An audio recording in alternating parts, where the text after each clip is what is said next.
In questa puntata voglio rispondere a una domanda che mi è stata posta alcuni giorni fa da Emanuele. Emanuele mi chiede come mai ci sono dei cavalli che quando sono sellati e il loro cavaliere è in sella e sono fermi, continuano a raspare con gli anteriori. Ebbene, è stata fatta una ricerca da una ricercatrice che si chiama Catherine Hoop della Cornell University, in cui sono stati sottoposti a test 41 trottatori.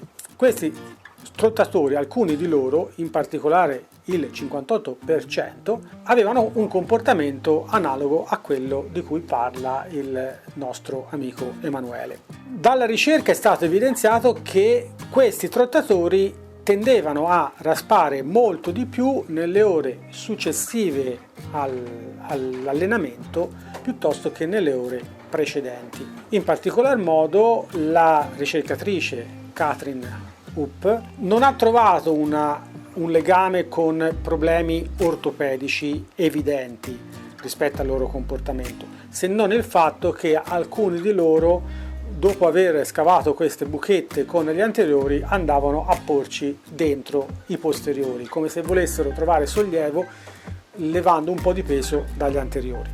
Però chiaramente Catherine Hoop sostiene che ci vogliono ulteriori ricerche per capire se veramente la cosa è correlata. Quello che si determina da queste ricerche e quello che posso dire io per quanto riguarda la mia esperienza è che c'è sempre una relazione tra questo comportamento e uno stress, che può essere ovviamente uno stress emotivo, mentale, fisico, ma è comunque una situazione di stress.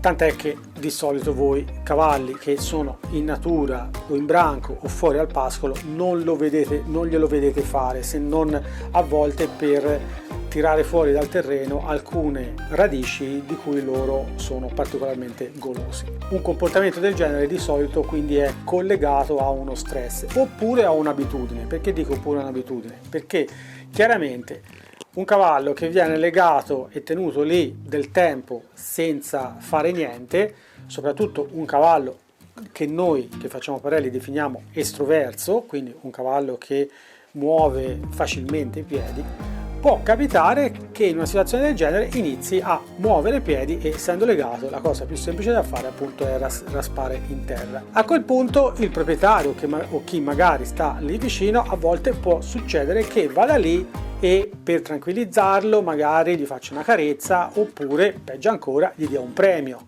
perché magari pensa che abbia fame, perché magari, i motivi possono essere mille. Il fatto sta che facendo a quella maniera non fa altro che contribuire con l'aggravarsi della situazione e quindi il cavallo, avendo trovato più comodo, diciamo una comodità più grande rispetto a quella precedente dopo aver fatto quel determinato gesto, sarà portato a farlo di più in seguito e quindi a continuare a raspare ogni qualvolta gli si presenti una persona nelle vicinanze, perché spera che questa persona si avvicini a lui e gli faccia magari una carezza o gli dia qualcosa da mangiare.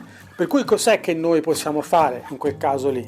Beh, prima di tutto renderci conto se c'è veramente un fastidio, cioè se il cavallo sta veramente male. La cosa più semplice, da un punto di vista fisico sto parlando, la cosa più semplice è farlo visitare da un osteopata. Dopodiché, o da un veterinario, se magari pensiamo che ci possono essere delle situazioni legate a un dolore fisico anche abbastanza evidente, come potrebbe essere anche magari una colica. Ecco, insomma, dobbiamo escludere tutta quella parte che può essere collegata a una situazione fisica compromessa in qualche maniera.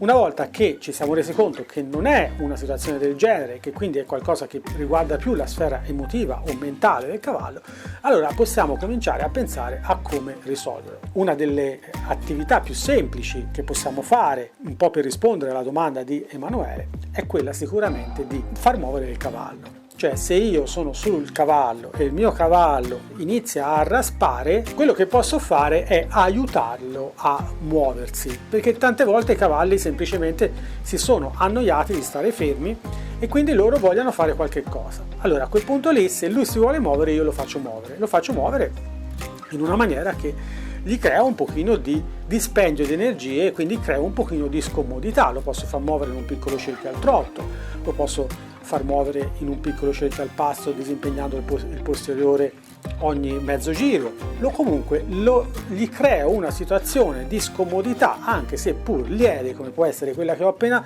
descritto, maggiore rispetto allo stare fermo. Dopodiché mi rifermo di nuovo, dopo che ho fatto un paio di giri, 3 giri, 4 giri, mi rifermo di nuovo nello stesso punto esatto dove ero fermo prima e lo lascio stare e provo e guardo cosa vuole fare, guardo se vuole muoversi, lo lascio stare nel vero senso della parola, quindi redini lunghe, l'accarezzo e lo lascio lì e gli lascio scegliere di nuovo cosa vuole fare. Si vuole muovere? Benissimo, lo faccio muovere di nuovo e questo lo ripeto fino a che non mi rendo conto che lui sta fermo e si rilassa, perché trova più comodo stare fermo che provare a muoversi. I cavalli imparano per comodo-scomodo e non ci possiamo rendere conto a volte di quanto sia facile creare un po' di scomodità nel cavallo. Basta veramente poco per fargli optare subito per una scelta diversa. Prova a fare così, Emanuele, e poi facci sapere se le cose vanno meglio o vanno peggio. Purtroppo nei cavalli essere progressivi, provare, testare è uno dei requisiti di base per poter risolvere i problemi. Spero di averti dato un po' di indicazioni su come poter risolvere il tuo problema e noi ci vediamo alla prossima puntata.